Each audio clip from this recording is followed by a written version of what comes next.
Alors, en fait, je voudrais revenir sur le fait que, en France, on a plutôt ces dernières années focalisé nos interventions sur l'organisation des laboratoires, sur l'optimisation de leur fonctionnement.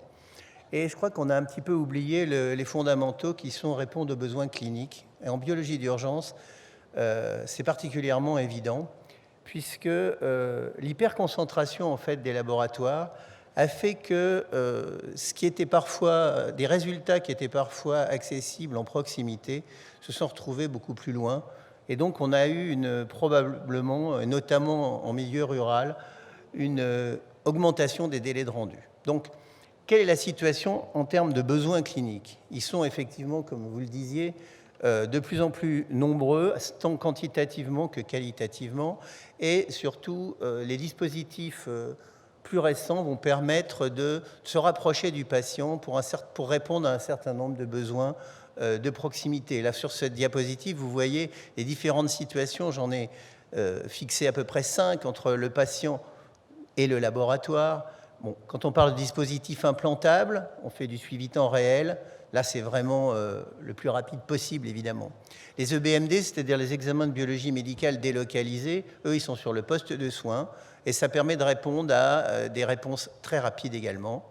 Après, vous avez le laboratoire de biologie d'urgence dédié, notamment dans les hôpitaux, qui va permettre aussi une réponse rapide.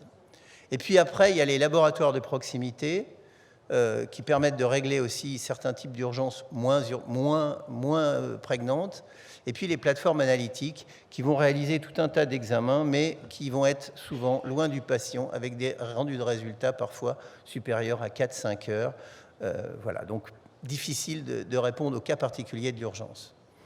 On a l'habitude de distinguer 3 types d'urgence, l'urgence absolue, l'urgence relative, l'urgence organisationnelle. C'est ce que j'ai figuré sur la droite de la diapositive pour essayer de stratifier un peu ces besoins.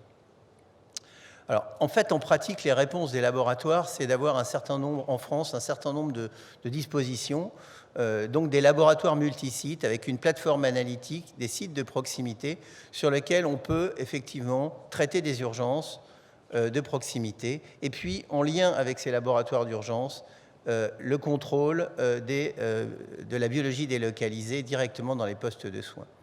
Donc c'est cet ensemble, les anglo-saxons appellent ça critical care testing, la biologie des soins critiques, qui va regrouper en fait les deux, la biologie d'urgence dans le laboratoire et la biologie délocalisée, et on va s'adapter en fonction de ce qu'on peut faire et en fonction des besoins cliniques. Parce qu'en réalité, la situation est extrêmement hétérogène. Les facteurs principaux à prendre en compte, c'est le contexte clinique, bien sûr, et les besoins. Rien à voir entre un établissement de santé ou un groupe comme un GHT, un centre de santé, une EHPAD, ou des patients ambulatoires ou des domiciles. Des besoins très différents, donc en fonction de ces contextes. Et puis, les contraintes, ce qui est faisable, les options locales, l'éloignement, la distance, le temps par rapport au patient, entre le patient et le site analytique. Le temps de transport, on peut être aidé par des systèmes automatisés, notamment dans les établissements de santé, mais pas systématiquement. Les horaires d'ouverture des sites du laboratoire et quels sont ses objectifs en matière d'urgence, c'est extrêmement variable, la gestion de la période de permanence des soins d'un laboratoire à l'autre. Et j'amalgame exprès le secteur libéral et le secteur privé. Donc on voit bien que ce qui est important, c'est que le laboratoire définisse une politique, des objectifs en matière de biologie d'urgence et d'assurance qualité en la matière. Ça va nécessiter une concertation clinico-biologique. Ça va nécessiter de chercher au maximum à équilibrer les besoins cliniques de vos prescripteurs avec ce que vous pouvez faire, avec les possibilités du LBM. Donc c'est pourquoi en France, il a été demandé, il y a une réglementation sur la biologie d'urgence qui est assez souple, mais qui tout de même demande au laboratoire de s'engager sur une liste d'examens réalisables et sur les délais qu'ils peuvent mettre en place. Et ça, en concertation avec les cliniciens. Parfois, pour atteindre les besoins, il peut être nécessaire de recourir aux EBMD, c'est-à-dire la biologie délocalisée, et on essaye de le faire uniquement lorsque c'est nécessaire. Alors après les aspects organisationnels, donc comme on l'a vu, on peut avoir une plateforme analytique intégrant le circuit d'urgence, mais il est important d'avoir un circuit spécifique pour éviter de diluer l'urgence dans un énorme plateau. Et puis, on va avoir des problèmes logistiques très importants puisqu'on va avoir à gérer l'éloignement par rapport au site préleveur. Bon, il est aussi possible d'insérer des dispositifs analytiques simples à l'intérieur du laboratoire sur un site de proximité dit site pré-poste. C'est une possibilité qui est parfois utilisée. Sinon, il y a dans les grands sites hospitaliers notamment, où il y a un gros flux, SAU, REA, etc., possibilité de dédier un laboratoire de biologie d'urgence, mais il faut vraiment avoir l'activité en face. Et puis, si vraiment on ne s'en sort pas, le recours aux EBMD, si c'est utile et si ça ne coûte pas trop cher, on peut faire appel à cette option, mais sous contrôle du laboratoire. En tout cas, en France, c'est comme ça. Ouais, pour résumer, donc là, c'est un labo multisite avec en bleu la plateforme analytique et en vert les sites pré-post analytiques. On peut voir qu'on peut simplement mettre les urgences sur la plateforme. Donc là, on est un peu loin du patient qui vont être prélevés sur certains sites pré-post. On peut essayer de mettre un peu d'analytique sur les sites pré-post. C'est le petit point rouge qui est sur le deuxième schéma. Et puis, éventuellement, on peut rajouter le contrôle d'un dispositif délocalisé, par exemple dans une clinique, à partir d'un site pré-post qui se rapproche. Donc à chaque fois, on essaye de se rapprocher du site préleveur et de la proximité du site préleveur. Parce qu'en fait, les délais sur lesquels on s'engage, et ça c'est important, ils sont entre l'étape de prélèvement et le rendu du résultat, et non pas la réception au laboratoire. Donc ça, c'est un point important parce que l'aspect logistique est l'aspect le plus difficile à gérer en termes d'urgence. Alors juste pour vous donner un exemple de notre laboratoire, on a un laboratoire hospitalier qui a 4 sites. Les sites, c'est Saint-Antoine, Trousseau, Tenon et Rothschild. À Tenon, c'est un hôpital d'aigu, adulte, MCO, avec un SAU, des REA, Euronéphro, et donc on a un laboratoire d'urgence sur place. À Saint-Antoine, c'est pareil, aigu, SAU, REA, etc. À Trousseau, c'est pareil, c'est particulièrement pédiatrique, je pense à Cosro. Donc on a un laboratoire plus pédiatrique avec des réa néonates. Et par contre, à Rothschild, c'est un SSR gériatrique. Et là, on a juste un site pré-poste avec le contrôle d'un dispositif de gaz du sang délocalisé. Donc on essaye de s'adapter à ce qui est nécessaire de mettre en place. Alors, après, l'organisation de la biologie d'urgence, elle ne devrait pas être fondée sur, disons, l'organisation du laboratoire et son optimisation, mais plutôt sur le management des risques pour le patient. J'en ai déjà parlé pour la biologie en général ce matin, mais là, je parle de la biologie d'urgence. L'analyse de risque, elle est spécifique parce qu'on va avoir des tas de risques qui sont vraiment liés au fait que c'est urgent. Donc c'est important de les identifier, de les hiérarchiser et de se concentrer ses efforts d'organisation sur les points les plus critiques. Là, ça va être particulièrement utile, cette méthodologie. Là, rapidement, je vais essayer de passer assez vite. Là, c'est le processus classique de l'examen, mais seulement de l'examen urgent, c'est-à-dire qu'on a essayé d'identifier les risques qui se surajoutent à ceux de l'examen non urgent. Et bien sûr, le risque principal, ça va être l'augmentation des délais presque à chaque étape. Après, il y a des éléments de maîtrise que peut mettre en place le laboratoire. Je ne rentre pas dans les détails, puisqu'on va repasser sur ce processus.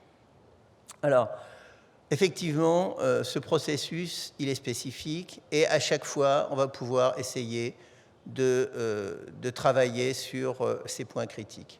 Le plus difficile, je pense, dans ce domaine, c'est la prescription. Qu'est-ce qui est vraiment urgent ? Qu'est-ce qu'il est nécessaire de faire et en combien de temps ?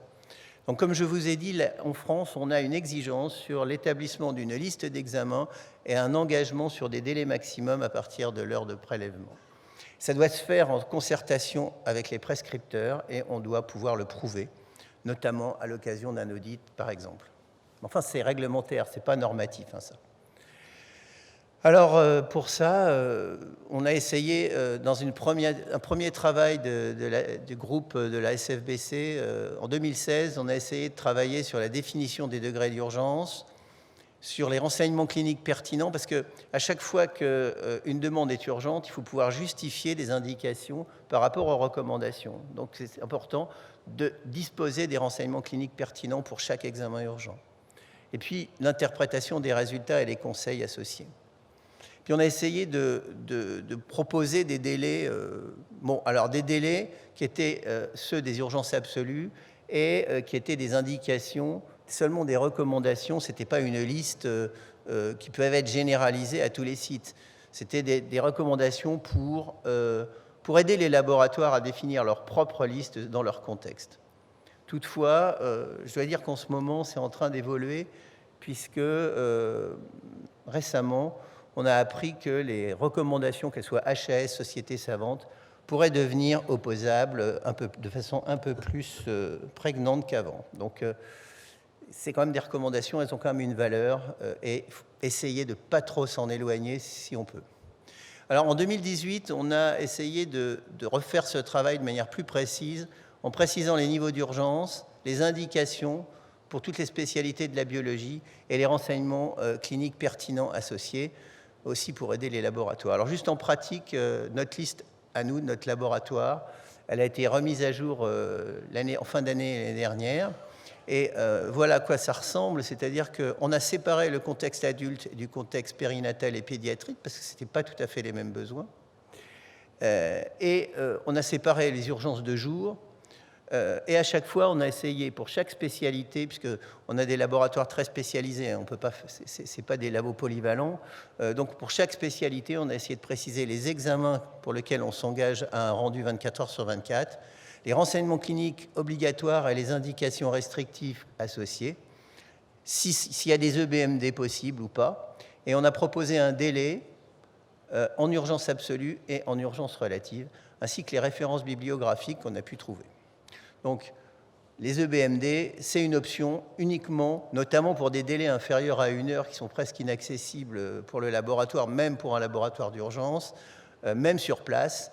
Et donc, évidemment, il y a l'exemple des gaz du sang de réanimation, le pH au scalp en maternité, les tech-TEM, par exemple en maternité, hémoglobine au SAU, etc., qui ne sont pas accessibles autrement.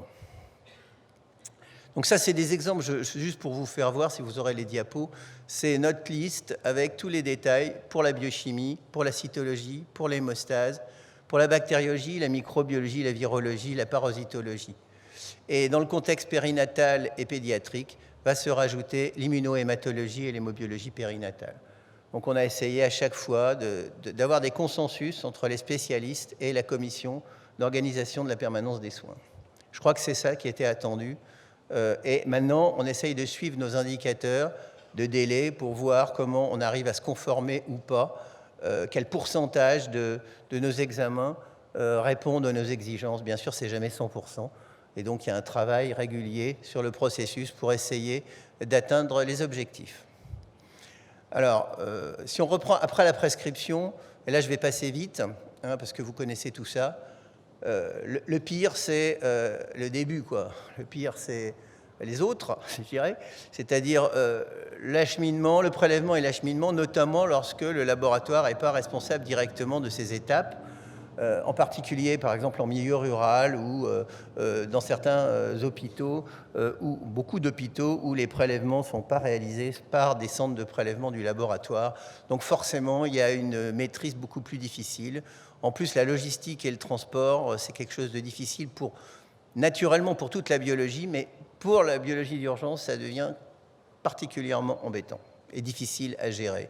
On attend les drones, on attend les pneumatiques, on attend des choses qui vont nous aider à réduire ce délai d'acheminement qui vient vraiment peser lourd dans l'ensemble du processus.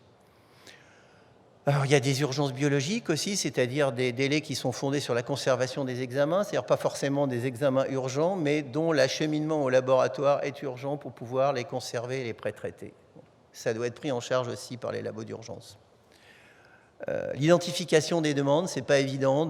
Soit on utilise des feuilles spéciales, soit des sachets rouges, des stickers, des différentes individualisations, des urgences absolues par rapport à relatives. Donc c'est des problèmes de communication avec les unités de soins qui doivent être réglés. Et puis bien sûr les EBMD, c'est plus simple, hein, parce que là, il n'y a plus de problème avec le processus préanalytique puisque c'est fait sur place, souvent par la même personne. Et donc les maîtrises des délais et des conditions de transport sont beaucoup plus faciles en biologie délocalisée.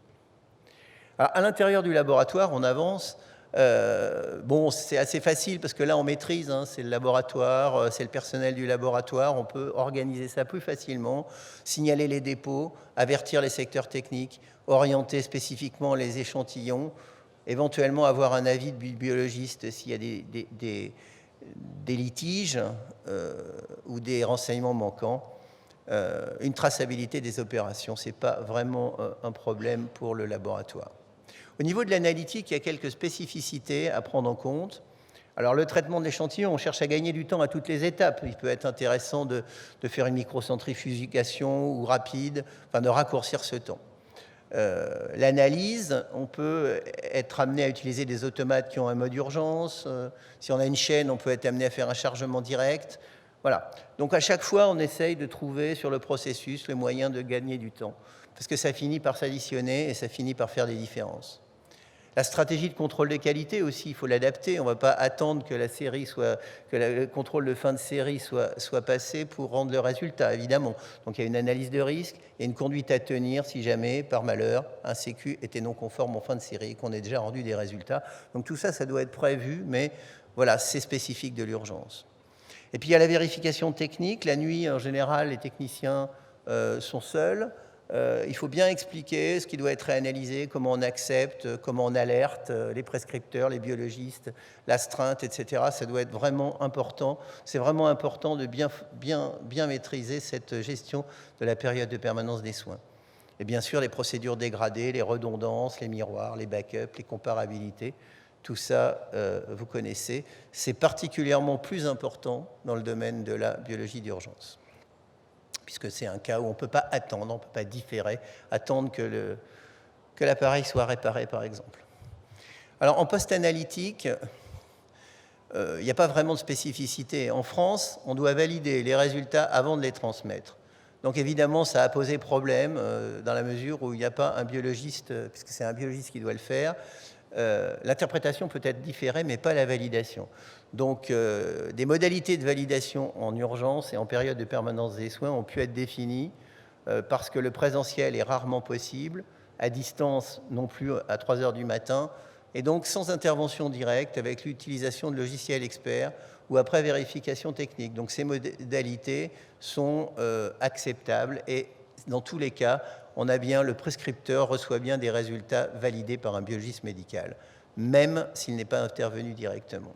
Il fallait trouver une solution pour arriver à avoir une responsabilité prise par un biologiste tout en étant faisable en H24. Donc la transmission des résultats, ça c'est la dématérialisation, c'est pas spécifique de l'urgence, mais il y a de gros progrès à faire. Donc, dans les hôpitaux, il y a beaucoup de serveurs de résultats qui marchent bien maintenant et qui ont permis de s'affranchir du téléphone, du fax, etc. Mais ça reste pas encore parfait. Bon, le téléphone reste quand même important. Alors, quelques mots rapides sur les EBMD. Donc, je vais passer très vite, mais juste pour vous dire que c'est un apport important à la biologie d'urgence quand les délais sont très courts, les sites éloignés, et qu'on ne peut pas faire autrement. Maintenant, il y a des dispositifs analytiques qui sont performants et connectés. Bon, jusqu'alors, c'était surtout de la biochimie, mais se rajoute de l'hémato et maintenant beaucoup d'urgences microbiologiques. On a vu le cas du Covid, par exemple. Mais il y a aussi l'approche syndromique. Quand il n'y a pas de laboratoire, ça peut faire gagner beaucoup de bénéfices pour les patients. Je pense aux méningites, par exemple, en pédiatrie. Donc là, il y a une analyse de risque spécifique. Je passe sur les EBMD. Il y a un processus spécifique pour les EBMD qu'il faut pouvoir maîtriser de manière un peu différente de celle au sein du laboratoire. Des exigences qualité et des exigences techniques particulières sur lesquelles je n'insiste pas, vu le temps. Alors, juste pour vous dire, pour terminer, que l'évolution de la biologie d'urgence, elle va se faire avec la e-santé, puisque maintenant, il y a une prolifération considérable de dispositifs et je pense qu'Alexandre en parlera tout à l'heure, de tout l'Internet des objets, qui fait qu'il faut vraiment en profiter pour faire évoluer nos pratiques. Au moins avec les EBMD et peut-être probablement plus avec les tests d'orientation et les autotests. Donc ça, c'est l'avenir. Il va falloir y être, je pense. Donc ça, c'est un SWOT, c'est-à-dire les forces, c'est qu'on va vers un raccourcissement des circuits de soins, une meilleure efficacité de prise en charge, une autonomisation des soignants. On essaye d'améliorer la prise en charge dans les déserts médicaux. Bon, et les opportunités, c'est qu'il y a des nouvelles technologies analytiques formidables, d'extension d'applications pour les pratiques de soins, l'approche syndromique, le suivi des maladies chroniques, des nouveaux lieux d'exercice de proximité, les maisons de santé, etc. Et ça, là, on va combiner la biologie médicale avec les technologies de l'information, la e-santé, la m-santé. L'opportunité, ça pourrait être de valoriser l'expertise des biologistes médicaux s'ils s'impliquent de façon plus importante dans la chaîne de soins, c'est-à-dire en gros s'ils sortent des laboratoires. Alors les faiblesses, c'est qu'actuellement il n'y a pas une évaluation de la valeur ajoutée de cette biologie en termes de santé publique.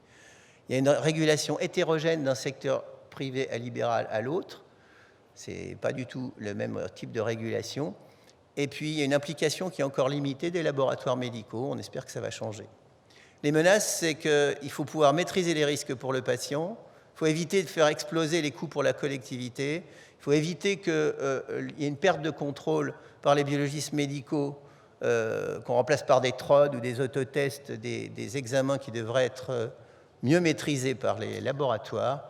Et puis, il y a un risque de perte d'indépendance d'exercice. François en a parlé un petit peu. Si ce n'est pas vraiment directement maîtrisé par les biologistes de proximité, ce qui tend à être un problème dans l'avenir. Voilà, donc une approche multidisciplinaire est-elle possible au sein de la e-santé? Les biologistes, c'est les experts de la maîtrise des risques et de la biologie d'urgence, y compris les EBMD, et un circuit de l'examen de biologie médicale dans une équipe soignante qui intégrerait les pharmaciens, les médecins, les infirmières et les industriels qui développent autour du patient, ce serait le rêve. Et voilà, j'espère que, comme François l'a dit hier, j'espère qu'un jour, il y aura ce circuit qui se mettra en place. Voilà, en conclusion, le contexte d'hyperconcentration des laboratoires et l'éloignement, ça a mis un coup, je dirais, à la biologie d'urgence, mais elle doit être maintenue. Il faut répondre aux besoins. Le rôle de la biologie médicale là-dedans est essentiel. Les spécialistes en médecine de laboratoire, c'est les experts de la gestion des risques, y compris hors les murs du laboratoire, et donc il faut qu'ils s'en occupent, je crois. Mais peut-être mieux définir les objectifs des laboratoires qui assurent des urgences. Qu'est-ce qu'on fait au minimum sur un site satellite? Mieux communiquer avec les cliniciens pour définir les besoins. L'accréditation, ça peut aider en termes de méthodologie. Et puis, le développement de la biologie délocalisée, il ne faut pas en avoir peur, mais il faut qu'elle soit supervisée par le laboratoire. Ça ne répond pas non plus à tous les besoins d'urgence. Et puis, juste pour terminer, une diapositive pour faire une petite publicité. Si vous aimez la biologie d'urgence, il faut que vous veniez à Saint-Malo en juin 2024. Voilà, ça sera bien. Merci.